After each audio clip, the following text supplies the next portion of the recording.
Hi guys, एक बार आपका फिर से देसी लॉ एकेडमी में स्वागत है। मैं एडवोकेट दिनेश। आज हम जानेंगे एलएलबी कंप्लीट होने के बाद किसी भी स्टेट बार काउंसिल में एज ए एडवोकेट अपना एनरोलमेंट कैसे कराएं।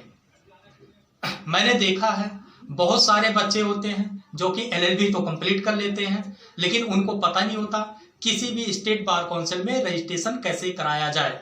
वो बार बार चक्कर लगाते हैं, कभी उनके डॉक्यूमेंट कंप्लीट नहीं होते, कभी उनको प्रोसेस नहीं पता होता, तो इसलिए वो बार बार चक्कर लगाते हैं। गाइस, मैं खुद अपना बता दूं, मुझे एनरोलमेंट के बारे में नॉलेज नहीं थी। मैं खुद 6 से 7 बार चक्कर लगाया, जिससे मेरा टाइम नुकसान हुआ और टाइम के साथ साथ दोस्तों मेरा पैसा भी नुकसान हुआ। तो ये वीडियो उनके लिए है जिन्होंने एलएलबी कंप्लीट कर ली है और वो किसी भी स्टेट बार काउंसिल में अपना रजिस्ट्रेशन कराना चाहते हैं। तो वीडियो शुरू करने से पहले आप इस चैनल को अगर आपने सब्सक्राइब नहीं किया तो सब्सक्राइब करिए और बेल आइकन को प्रेस करिए, जिससे मेरी जो भी वीडियो आए वो आप तक पहुंचे और जो भी इंफॉर्मेशन है आप उसको देख सकें। ठीक है, तो इसको लाइक और शेयर करना मत भूलिए मित्रों। चलो आइए वीडियो हम शुरू करते हैं। अगर आपने एलएलबी कंप्लीट कर ली है और आपको किसी भी बार स्टेट बार काउंसिल में आपको रजिस्ट्रेशन कराना होगा, तो उसके लिए क्या क्या करना होगा। जैसे एग्जांपल लेते हैं, मान लीजिए आप दिल्ली में हैं और दिल्ली स्टेट बार काउंसिल में अपना एनरोलमेंट करवाना चाहते हैं, तो कैसे करवाएंगे। दिल्ली बार काउंसिल का जो ऑफिस है गाइज, वो श्री फोर्ट में है, जो कि नियरेस्ट मेट्रो स्टेशन जो है वो ग्रीन पार्क पड़ेगा। वहां पर आप जाएंगे, आप अपना एनरोलमेंट फॉर्म लेंगे जो कि 1000 रुपये का आपका मिलेगा। अगर आप चाहते हैं सेम डे रजिस्ट्रेशन हो जाए मित्रों, तो ऐसा नहीं हो सकता, क्योंकि उसके लिए कुछ रिक्वायरमेंट होती हैं, जो कि आपको फॉर्म लेकर आके फिर आपको डॉक्यूमेंट कैरी करके दोबारा जाना पड़ेगा।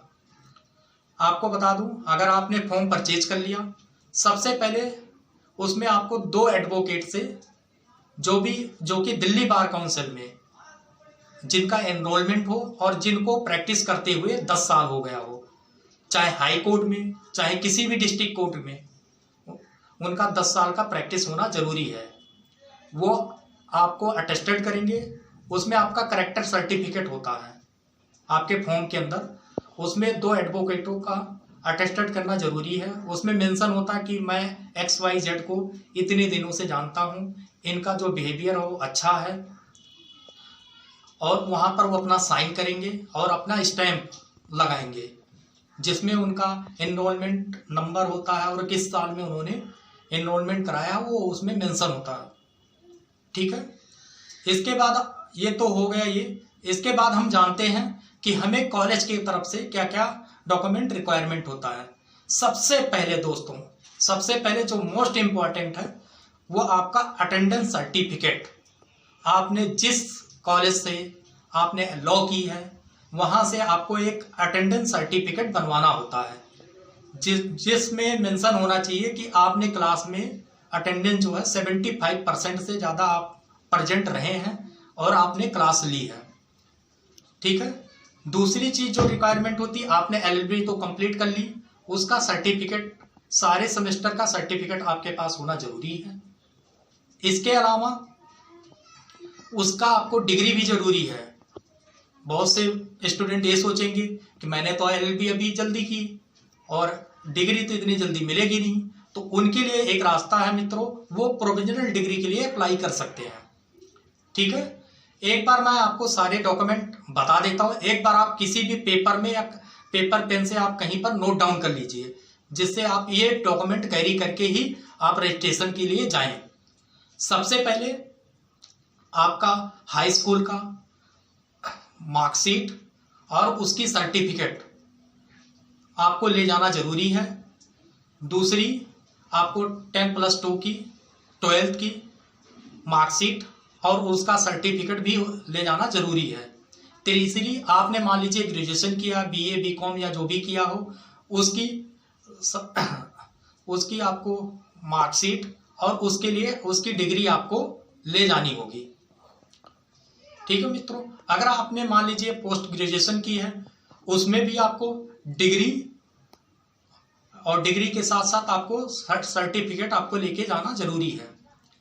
इसके बाद अब आया एलएलबी। एलएलबी में जैसा हम आपको बताया, सारे सेमेस्टर की सर्टिफिकेट और डिग्री, जिसके पास डिग्री नहीं है वो प्रोविजनल डिग्री के लिए अप्लाई कर सकता है और उसको लेकर जाना जरूरी है, तभी आपका दिल्ली बार काउंसिल में आपका रजिस्ट्रेशन हो पाएगा। गाइज, एक और मोस्ट इम्पॉर्टेंट डॉक्यूमेंट, अगर आप ओबीसी हैं, एससी हैं या एसटी हैं तो आपको कास्ट सर्टिफिकेट अटैच करना जरूरी है। इसके अलावा अगर आपने गैप किया है तो आपको एक एफिडेविट बनवाकर देना है। अगर मान लीजिए आपने कहीं जॉब किया है तो उस जॉब आपने किया वहां का आपका रेजिग्नेशन लेटर अटैच करना जरूरी है। तो एक बार सारे डॉक्यूमेंट फिर से हम चेक कर लेते हैं मित्रों। सबसे पहले आपको पासपोर्ट साइज फोटो चाहिए होगा, जो कि ब्लैक कोट और ब्लैक टाई में होनी चाहिए, पासपोर्ट साइज फोटो। दूसरी डॉक्यूमेंट, आपको अटेंडेंस सर्टिफिकेट देना होगा, जो कि जहां से आपने एलएलबी की है वो वहां से बनेगा, जिसमें 75% अटेंडेंस होना आपका जरूरी है। तीसरी डॉक्यूमेंट, आपको 10+2 का मार्कशीट प्लस सर्टिफिकेट अटैच करना जरूरी है।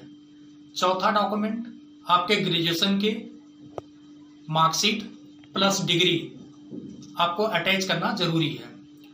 इसके बाद अगर आपने पोस्ट ग्रेजुएशन की है उसमें भी सेम प्रोसेस होगा कि आपको सारे मार्कशीट और डिग्री अटैच करना जरूरी है। इसके बाद आप एलएलबी के, मान लीजिए आपने 5 साल की एलएलबी किया है तो उसमें आपको 10 सेमेस्टर के मार्कशीट और डिग्री जरूरी है। जिनके पास डिग्री नहीं है वो प्रोविजनल डिग्री अटैच कर सकते हैं।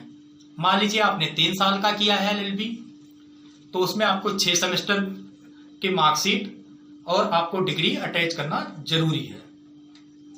तो आज हमने जाना कि किसी भी स्टेट बार काउंसिल में रजिस्ट्रेशन, अपना एनरोलमेंट कैसे करवा सकते हैं और क्या क्या डॉक्यूमेंट की रिक्वायरमेंट होगी।